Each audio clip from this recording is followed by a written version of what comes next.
திருவாரூர் மாவட்டம் மன்னார்குடி அருகே கோட்டூரில் அரசு பேருந்தும் தனியார் பேருந்தும் நேருக்கு நேர் மோதி 10 பேர் காயமடைந்திருக்கிறார்கள். இதுபற்றி விவரங்களை தருவதற்காக செய்தியாளர் சசிகுமார் இணைகிறார். சசிகுமார், இந்த விபத்து எப்படி நிகழ்ந்தது? காயமுற்றவர்கள் எந்த மருத்துவமனையில் அனுமதிக்கப்பட்டிருக்கிறார்கள்? விவரங்கள்.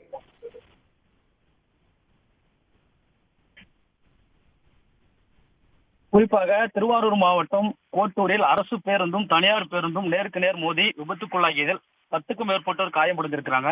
திருத்துறைப்பூண்டியிலிருந்து மன்னார்குடிக்கு பயணிகளை ஏற்றிக் கொண்டு வந்த அரசு பேருந்தும், மன்னார்குடியிலிருந்து திருத்துறைப்பூண்டிக்கு பயணிகளை ஏற்றிக் கொண்டு சென்ற தனியார் பேருந்தும் கோட்டூர் ஜீவாதர் என்ற இடத்தில் நேருக்கு நேர் மோதி விபத்து ஏற்பட்டிருக்கிறது. இதுல பயணித்த 10க்கும் மேற்பட்டோர் காயமடைந்துள்ளனர். காயமடைந்தவரை அக்கம் பக்கத்தினர் மீட்டு 108 ஆம்புலன்ஸ் மூலம் மன்னார்குடி மாவட்ட அரசு தலைமை மருத்துவமனைக்கும் அதே போல திருத்துறைப்பூண்டி அரசு மருத்துவமனைக்கும் சிகிச்சையை கொண்டு சென்றிருக்காங்க. அங்க அவர்களுக்கு சிகிச்சை அளிக்கப்பட்டு வருகிறது. காயமடைந்தவரை திருத்துறைப்பூண்டி சட்டமன்ற உறுப்பினர் மன்னார்குடி மாவட்ட அரசு தலைமை மருத்துவமனையில பார்வையிட்டு ஆறுதல் கூறி வருகிறார். அது மட்டும் இல்லாமல் மன்னார்குடி அருகே அரசு பேருந்தும் தனியார் பேருந்தும் நேருக்கு நேர் மோதி விபத்துக்குள்ளாகிய சம்பவம் அப்பகுதியில் பெரும் பரபரப்பை ஏற்படுத்தியுள்ளது.